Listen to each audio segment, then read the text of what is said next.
we're going to have engage in this conversation and look at finding out as to, since you have so much of experience in this industry, what do you think is the key that the CEOs are trying to tell us? I mean, nothing which really came out in the report comes as a surprise to any of us. Looking at the different aspects of the industry, I've been both a developer in the past and now an operator as well. So the fundamental challenges are never going to go away. And therefore, it's probably time to stop talking about things which we don't control. So this whole, what does the government need to do? I think for decades, hospitality leaders have been, raving and ranting about the complete apathy which the government has for tourism.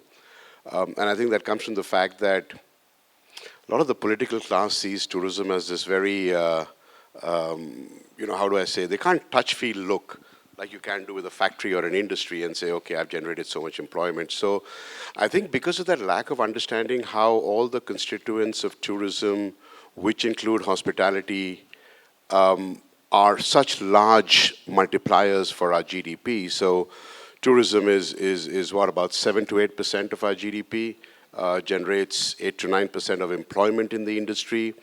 Somewhere that gets lost when it comes to policy, when it comes to investments, when it comes to infrastructure.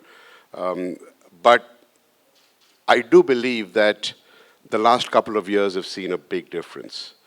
I think a lot of the initiatives, nothing will happen overnight, but I can see that there's a sense with the government, with state governments as well. I mean, just look at the number of state governments today whom you see advertising tourism in their states. Almost every second state today has big advertising, big hoardings, big campaigns talking about tourism.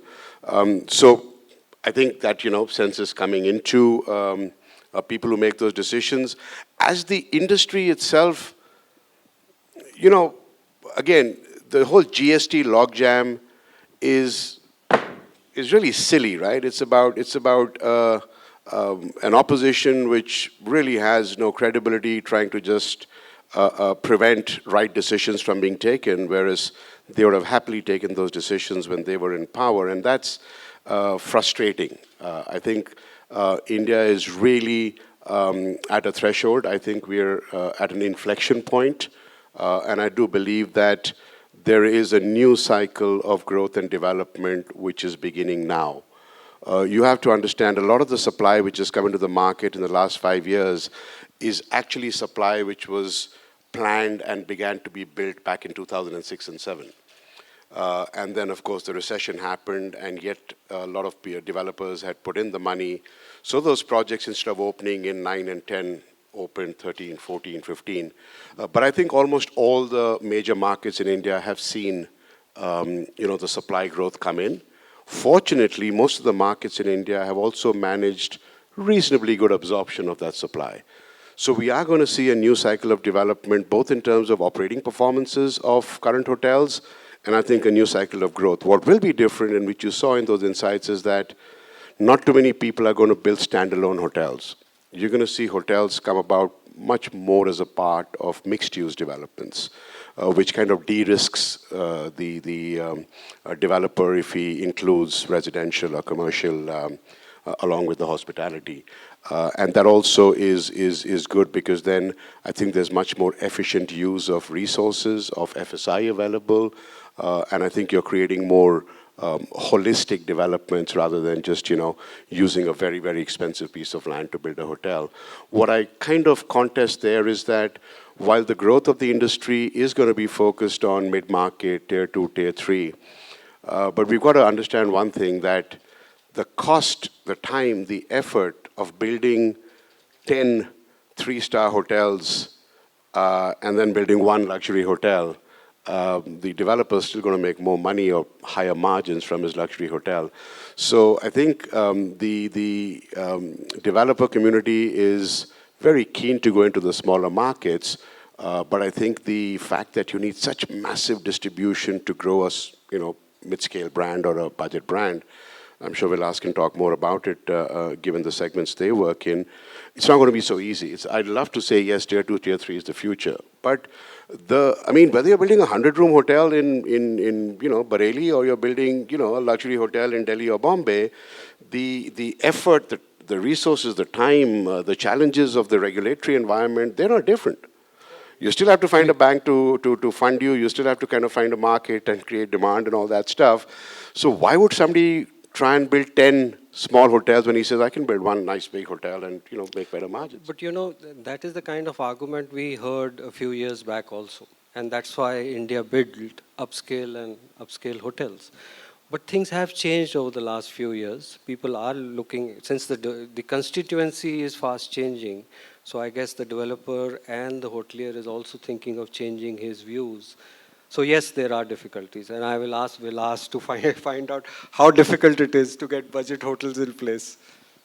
Okay, good morning, everybody. Yeah, I think Dilip has kind of summed up a lot of it on the viewpoints of the government piece of it, but I tend to disagree on the budget piece. We are seeing a lot of traction in our tier 2 and tier 3 cities opening hotels, and we are primarily in the franchise business, so we don't manage hotels. And that is a big plus for a sub 150 room hotel owner who wants to operate on his own. I think it's a lot easier to open hotels in smaller towns because invariably it's a businessman who has his strengths and knows his way around the bureaucracy of that town. There's a need we see with the last 2 years with the Modi government. The mood is good. A lot of things haven't kind of taken off on the ground in reality, but I think the sentiment is good, and a lot of it is happening in terms of tier 2 and tier 3 cities. There is business happening there, and a lot of our hotels are corporate hotels, and we do see, and whenever we looking at franchise hotel, we look at the opportunity, there's a fair amount of opportunity, and the hotels that are there in these places are running pretty much 90 or 100% occupancies. So I am very optimistic on tier 2, tier 3, and even down to tier 4 cities. There's a fair amount of tourism that is happening in terms of domestic tourism, in wayward places, religious tourism, and I think there's an opportunity in both these areas. And by personal experience, we see a big upside on it. And just one question, how difficult is it to deal with the owners? Well, I'm sure they have signed the same issue with us also. How difficult is it to do different brands? So no, not really. It's not really difficult. It's I think if as long as expectations are met and set for both the parties before you get into a relationship, and I think that's where the dichotomy comes, where the expectations are mismatched. So once you set that expectation up front, straightforward, it's pretty simple actually. It's not so difficult. And I think every owner at the end of the day is looking, you have to really understand what is the owner looking for. Is it the distribution he's looking for? Is he looking at the brand equity? And more often than not in tier 2 and tier 3 cities is the brand equity that he's looking at. And we deliver that quite well. Okay. In the our market segment of 3 to 4 star hotels. So I'm going to go away. So I understand some of the areas that you've raised, but let's try and talk about the technology area. Now, technology, as we said earlier also in the previous discussions that we had, that technology is seeping into every part of hospitality. In many ways, people feel, and there was a question around that, you're going to go away from your customer rather than be close to him. So while that may be partly true, but I don't think so there's running away from technology. So I just want to talk about technology in the area of marketing, in the area of websites today. The way people have changed in booking their hotel rooms, how do you think it's going to evolve? Is it going to go that way completely, or are we still going to have these reservation systems still active in the future? It's going. It's absolutely going. Any other form of how you would book a hotel will be redundant in the next few years. It will be all online. But just to link in that with the earlier question about how development in the smaller markets takes place, I think one of your insights was on the aggregators business, right? So you talk about the Oyo rooms and the Zo rooms of the world. I think that's a fantastic model because what it's doing is it's aggregating unstructured supply, which means all these tier 2, 3, 4 towns, they have hotels. Some could be a lodge, some could be a guest house, some could be a one-star or whatever you might want to call them. Besides discounting, which actually they don't need to do if their model is to go and aggregate smaller existing hotels. They start discounting when they're also trying to sell at the higher end of the market. But you imagine now an Oyo Rooms, which might have 4,000 properties across its app. These are all small hotels. I think their model is to require a minimum standard. I think they're doing it on safety, they're doing it on amenities, something like that. But from marketing your hotels, where you have an aggregator like this to really do it for you, I think that should be encouragement for many smaller developers in smaller markets to build hotels, because then they don't have to carry the burden of how will I sell and market my hotel, because you got an aggregator do it for you, and yet you're completely independent. It's your brand. You're running it the way you want. Just have very, very basic standards for it. So when you talk about how hotels will be marketed in the future, aggregators are very much here to stay. You are right that those who just use discounting as a model to grow footfall are not likely to survive. But the ones who really believe that the unstructured supply in India can be bought cohesively together under a mobile app platform, that's just going to have huge implications because another insight very clearly said that the domestic market is the future. Within that, domestic leisure is a big part of it. There are, middle-class people just coming out of a lower end whose first aspiration is, I want to go on a holiday. I want to take my family on a holiday. I want to go and drive somewhere 2-3 hours and be able to stay in a clean place. None of this existed till, an Oyo Room said, I can give you a nice little lodge in Mussoorie or Dehradun where you can go for 2-3 days. Otherwise, where were you going to find that accommodation? So, you're seeing that those trends of what aggregators are going to do here, they will disrupt our business as well. I already have an Oyo Rooms coming and telling me, can you give me a couple of your little 4 points hotels to kind of put onto my platform, because my customers, every 3-4 months when they travel for business, they also want to go on a holiday. So I want to give them a higher category of hotel because I don't want to lose them as a customer as they're growing in their own value chain. So now when they try and do that, we would look at them as a pure OTA then. That, okay, this guy can kind of, so I'm happy to have some inventory with him if he's willing to sell at my price. So these aggregators are a big opportunity, both in terms of consolidating the market and allowing better marketing and distribution of your hotels, doesn't matter how small you are. And Vilas, just to follow up on that question, you think these aggregators will also bring a sort of standardization into that unorganized market, so that you can, if you go to Oyo, for instance, you can expect a certain amount kind of standard?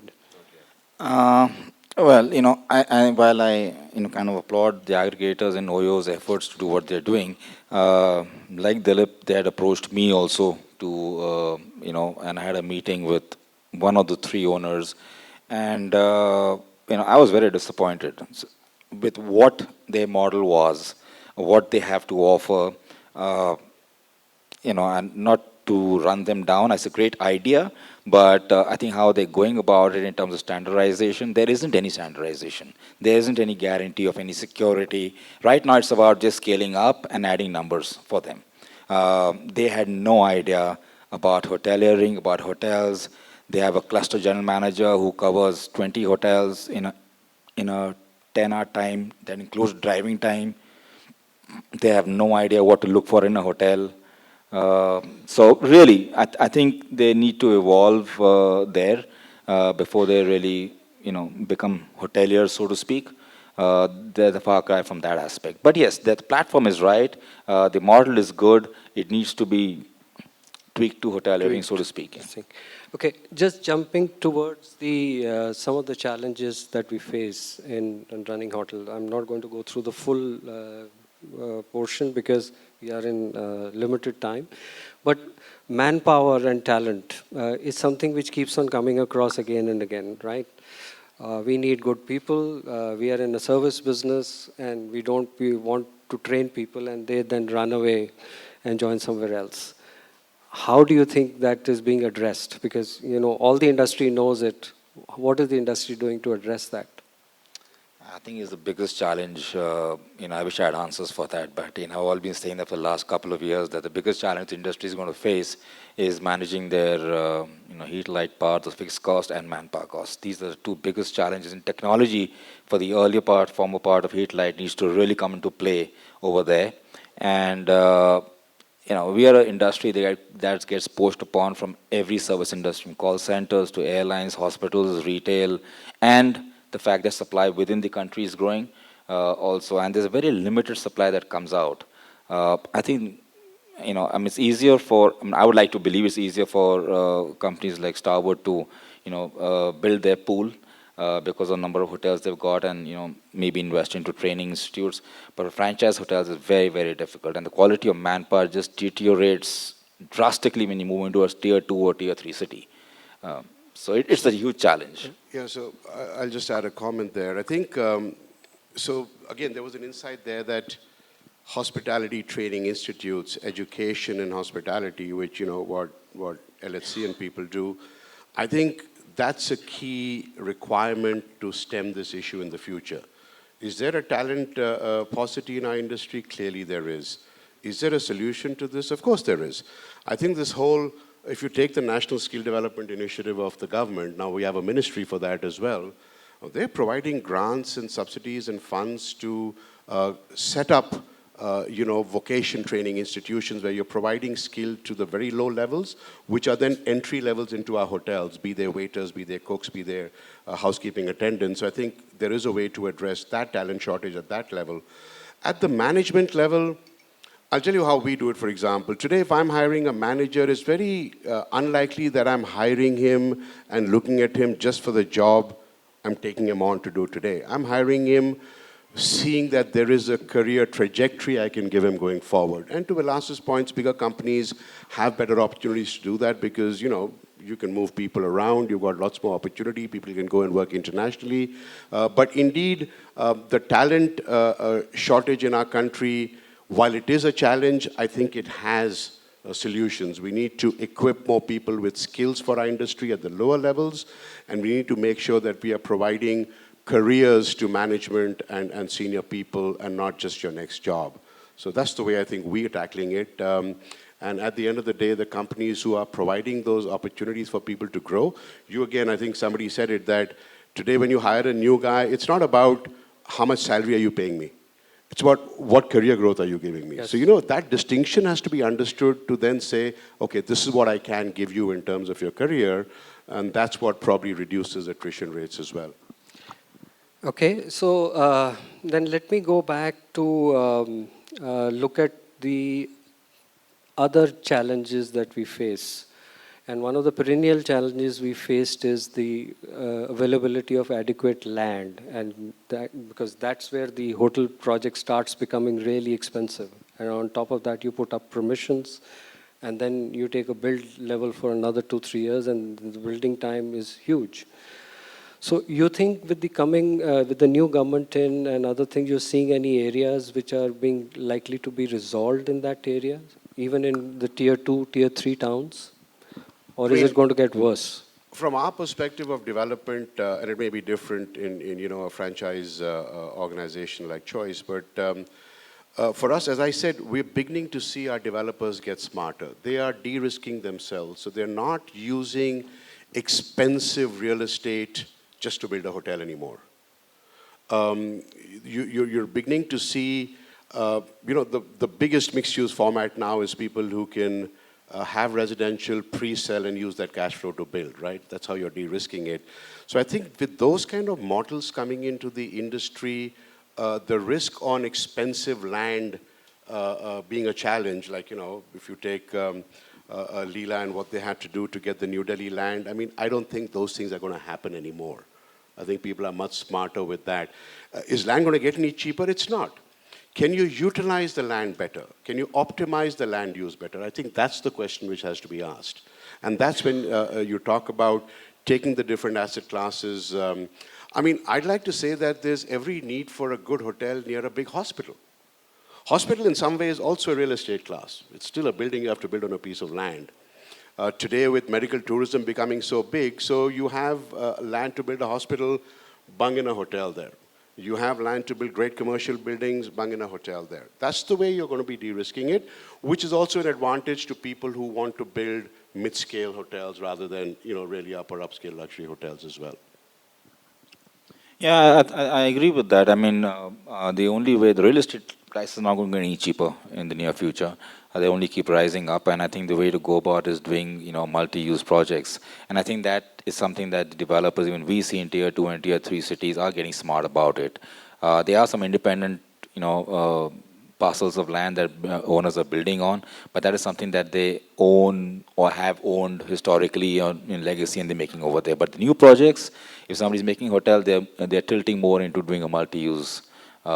Mostly in our kind of situation is commercial, along with a small hotel in it, or a multiplex or a retail club with a hotel in it. And we have some of our hotels which are club with retail and entertainment kind of a setup in tier 3 and tier 4 cities. Not many CEOs came up with the building efficiencies as the key area. But I believe more and more people are now looking at those areas, especially the design and the construction material and the capital cost initially itself, which helps to make it profitable. Is that Yes. true, or is it still No, not the key area? So what's building efficiently? Is it reducing the square footage of your rooms? Is it kind of planning your F&B better, where around your kitchens you have all your F&B? That's something which has been happening for a while, Timmy. I don't think it's a newish trend. What is a newish trend, which a lot of my friends in the hotel industry curse me about, is that I've never been a believer of having too much of food and beverage in a hotel.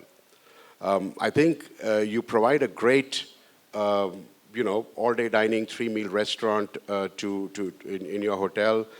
All the other F&B should either be outsourced or it should be outside the hotel. Because, the reality is in food and beverage, chefs are a very maverick breed of people. They're creative people. They're like, they don't follow the norm. You wouldn't be a good chef if you did. And I love to see quirky chefs. Now, imagine this guy has to work in this very frameworked organization of a hotel where he has to attend a morning meeting at 9 o'clock and he has to kind of, be groomed and, properly attired all the time. Chances are he's going to say, I don't need this. I'm going to go and do my own thing.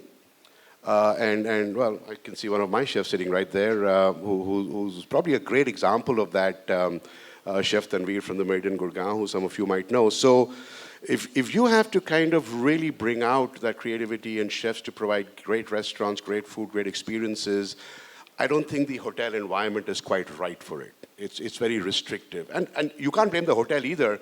I mean, the other department heads are going to say, what's so special about the chef that he's allowed to do this and I'm not, and all that stuff.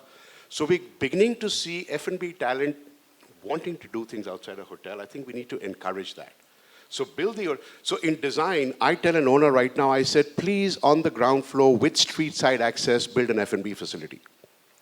Which then, it's not considered to just be the hotel's restaurant. You can get into that restaurant without having go through a lobby and without all those kind of, wastage of time kind of things. So when you begin to reduce F&B, catering and banqueting is big, so keep space for that. But we have to understand what is it that is required by customers of today, use that to be more efficient in our buildings, and that's clearly happening. You're not going to see hotels open with 3, 4, 5 specialty restaurants, whichever level they're in. If it's a luxury hotel also, there'll be an all-day dining, and at best maybe 2. In some cases, just 1 more dining facility, and in many cases, create the spaces, but outsource them. Bring in branded chefs, bring in Michelin star people, bring in people who have that kind of that's how it's going to work in the future. Okay, so we don't have much of time. So I'm going to, both of you are CEOs of large groups.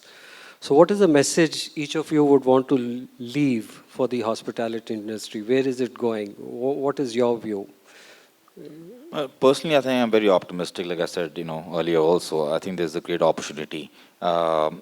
I do differ with what Dilip had to say in regarding the luxury, making luxury hotels. I think there's a great opportunity in the mid-scale, not only because I represent mid-scale, but I think the costs, to your point of efficiencies, most of the 3 and 4 star segment hotels are into one all-day dining restaurants, multi-use or kind of projects. So I personally am very optimistic on the way forward for the hospitality industry is. Well, I said it before, I think this is our time. This is the point of inflection. There is a new cycle of growth. There's lots to be excited about in our industry. We've learned from so many mistakes of the past. We've had a terrible few years post the recession, but it is the industry's time now. Here's the time to start a new cycle of development.